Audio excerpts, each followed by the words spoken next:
Энэ өдрийн мэндийг хүргье гэдэг төсвийн 2 дахь хэлэлцүүлэг явагдаж байна.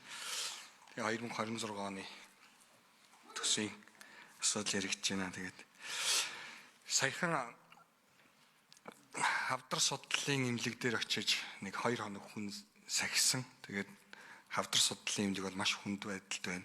Сахиж байгаа хүмүүс нь имжлүүлж байгаа хүмүүс нь ч гэсэн бүгдээрээ ингээд нийлээд орцсон.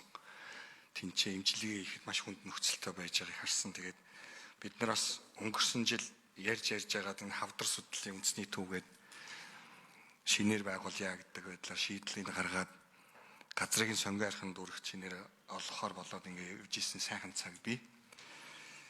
Тэгээд тэрнээс хойш бараг жил өнгөрцөн байна. Тэгээ одоо энэ чинь ингээ орж ирж байгаа 2026 оны төсвийн төсөлтөөр орж ирж байгаа хөрөнгө оруулалттай хэсэгтэр хавсралтан дээр нь ороод ирсэн байна л да. Юу вэ? Яаж орж ирсэн бэ гэхээр хавдар судлал үндэсний төв 2 дугаар зах залбарын АЦ блокийн барилга гадны сугам шүлжээ Улаанбаатар сонгон архин дүрг гээд 40 тэрбум 523 сая төгрөгийн энэ төсөл ороод ирсэн. Энэ төсөл маань өөрөө юунд орж ирсэн бэ гэхээр нөгөө нэг төсөлтийн шаардлага хангаагүй төсөл арга хэмжээний жагсаалтанд ороод ирсэн. Бүтэн жилийн дотор зураг төсөл нь гараагүй. Тэгсэн мөртлөө ээж ээж байгаа мөнгөний суулгач. Тэгээд дараа нь болчих гэдэг ийм байдлаар орж ирж байна. За энэ бол зарчимд нийцэхгүй асуудал. Яагаад гэвэл би өөрөө бас нэлээд тойрогтой нэлээд хэдэн асуудлуудыг тавьж ийсэн. Төсөлтийн шаардлага хангаагүй аливаа нэгэн төсөл арга хэмжээнүүдийг энэ жагсаалтанд оруулахгүй байх хэвээр, эх хонд суулгахгүй байх хэвээр гэсэн юм байр суурьтай байгаа. Эдгээр энэ асуудал маань өөрөө ноцтой боловч бас энэ чинь ингээ ороод ирсэн. Тэгэхээр миний асуулт ийм багаад. Энэ хариуцсан асууданд зураг төслийг нь хийлэхгүй бүтэн жил юу болсон юм бэ? Яагаад зураг төслийг хийлгэж амжаагүй юм бэ? Тэгээ энэ дээр сангийн яамны холбогдох албан тушаалтнууд юу гэж бодож байгаа оруулж ирсэн юм бэ? Зураг төслийг хизээ оруулъя гэж оруулж ирсэн юм бэ гэдэг нэгдүгээр асуулт байна. За хоёрдугаарт нь ер нь бол яг энэ нийтдээ энэ зураг төслийн шаардлага хангаагүй нийтдээ хэд байна ч чинь 36 төсөл байна те. Энэ олон төслүүдийг ер нь яах юм бэ? Нийтдээ 391 нийт төсвөлөгчснөөр 391 тэрбум. Энэ жилээд санхүүжигт үнэ 196 тэрбум 507.9 сая төгрөг гэсэн нийт дүнтэй. Ийм төслүүд өмнөний дуу ороод ирсэн явж байна. Тэгэхээр нөө хуулиа яах юм бэ? Зураг төслийг энэ төсвийн шаардлагыг яаж хойноос нь хангуулж явах юм уу гэдэг нэгдүгээр асуулт. Хоёрдугаар асуулт байна. За, 1 минут нэмээд өгч.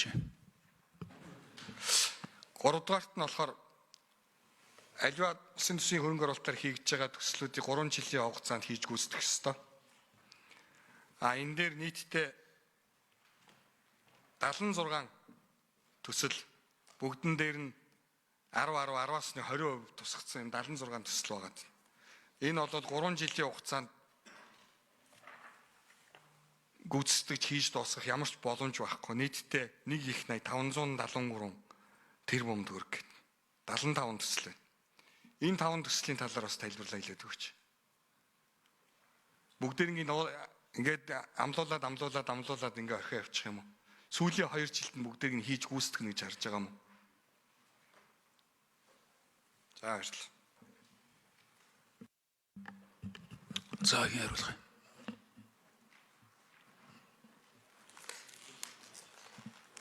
За Ганбатар хариулах уу?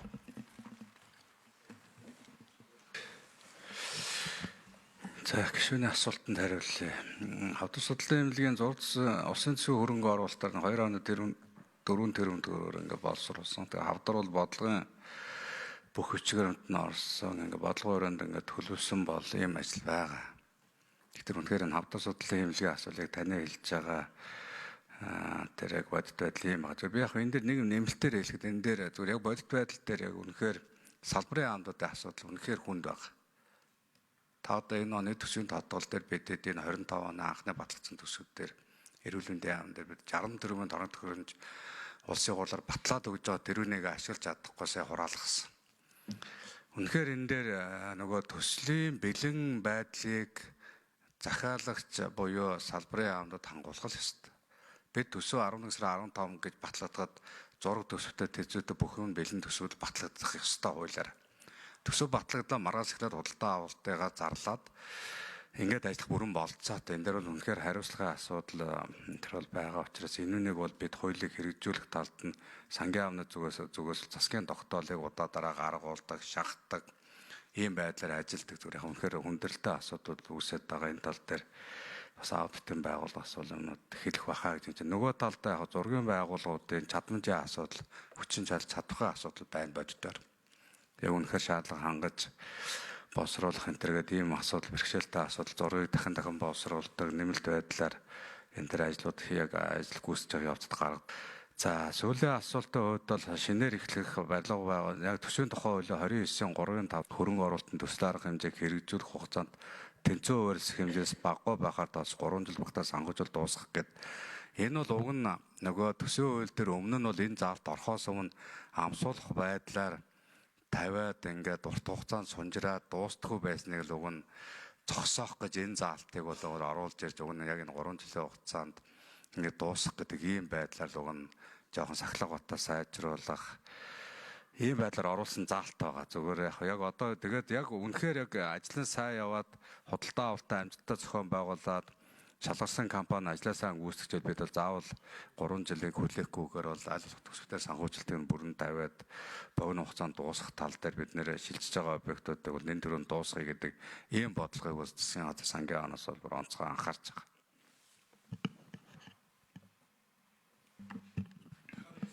За дахиад нэг тодруулж болно.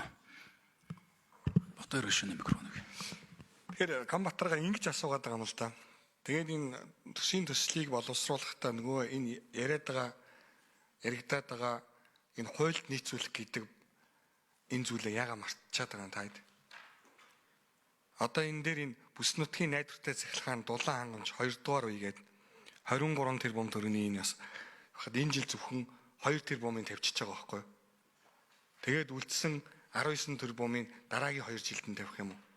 Тэгээ энэ бол нийт гүйцэтгэлийнх нь 10% хүрэхээр мөнгөний ингээд тавьсан байгаа байхгүй. Тэгэхээр яг энэ дээр яг энэ хуульд нийцүүлэх тал дээр нь ямар бодлого баримталж байгаа юм бэ гэдэг асуултыг асуугаад нэгэнт энэ чинь хариуцсан сайт нь байхгүй байгаа учраас. Та дахиад нэг хариулт өгч.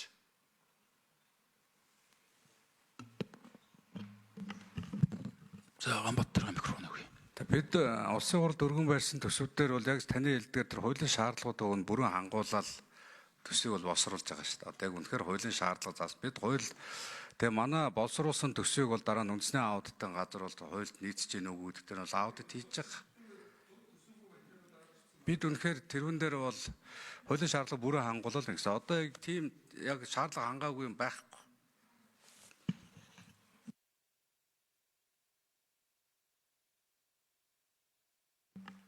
За аудит нэмээд тайлбарлаж байгаа. Гүйцэг хариулж байгаа.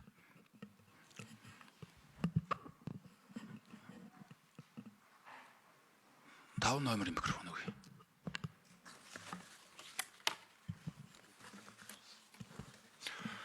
Үндэсний аудитын газрын гүйцэтгэлийн аудитын газрын захирлын хөлт Батбаяр гишүүний асуултанд хариулъя. За саяны ярьж байгаа хавдар судлалын үндэсний төвийн 2 дугаар зохицлбарын АЦ блокийн барилга гадны шугамжуулж Улаанбаатар цонгон архин дүүрэг төсөл арга хэмжээ бол аудитор төсөлтийн шаардлага хангаагүй төсөл арга хэмжээний тоонд орсон байгаа.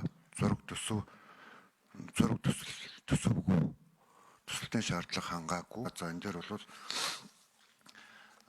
хоёр дахь асуудал дээр бол тухайн жилийн санхүүжилтийг хэрэгжүүлэх хугацаанд уялдуулж төлөвлөөгүй төсөл арга хэмжээний одоо 75 арга хэмжээ аудитор гарсан төсөлтийн хуваарь 3 жилийн хугацаанд тэнцүү хуваарьсан байх гэдэг шаардлагыг хангаагүй 75 арга хэмжээнд сайн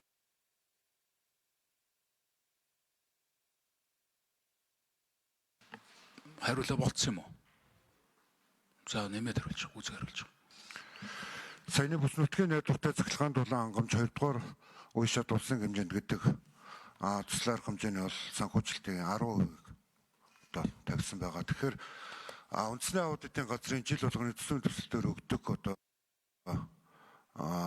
дүгнэлт зөвлөмжийн хувьд бол төсөлтийн шаардлага хангаагүй төсөл арга хэмжээг төлөвлөхгүй байх гэдэг арга зөвлөмжийг бол жил болгон өгч байгаа. Өнгөрсөн жилдээ харьцуулахад бол хавцсангүй бол энэ төсөлтэй шаардлага хангаагүй арга хэмжээ бол буурсан. Өмнөх жилд бол 145 болсон бол энэ жил бол 5 төсөлтийн шаардлага хангаагүй арга хэмжээг бол төлөвлөсөн байна. За 6 номер микрофон өгье. Батбаяр гишүүний асуултанд хариулъя. Сангийн хамтлагийн жаргал бүс нутгийн найдвартай байдлыг хангах 2 дугаар үе шатын хувьд бол яг 3 жил буюу 26-аас 28 төсөв төртөг 78 тэрбум, санхүүч нь 23 байгаа. Аудитын дүгнэлт болохоор санхүүч дүнгийн харьцаа буюу 10% дутуу тавьсан байна гэж үзээд байгаа. Бидний хувьд болохоор яг хэрэгжих боломж хуулийн заалтын хүрээндээ 3 жил хэрэгжихэр төлөвлөөд дээрэс нь шинэ хөрөнгө оруулалтын хувьд бол эхний жил худалдаа ажиллагаанаас хамаарат манай хийсэн судалгаагаар ерөөхдөө яг 30%-ийг 3 тэнцүү хуваасан төслүүд ихэнх нь бүрэн авч чадахгүй юм судалгаанууд байгаа. Тийм учраас зарим нөгөө санхүүч өндөр дүнтэй дүнгуудээс бид нар байх ёстой дүнгээс нь 10%-ийг дутуу гэж байгаа. Тэгэхээр 10%-ийг тавьсан биш. Тавих ёстой дүнгээсээ 10% дутууд хуваарсан байна гэж аудит дүгнсэн.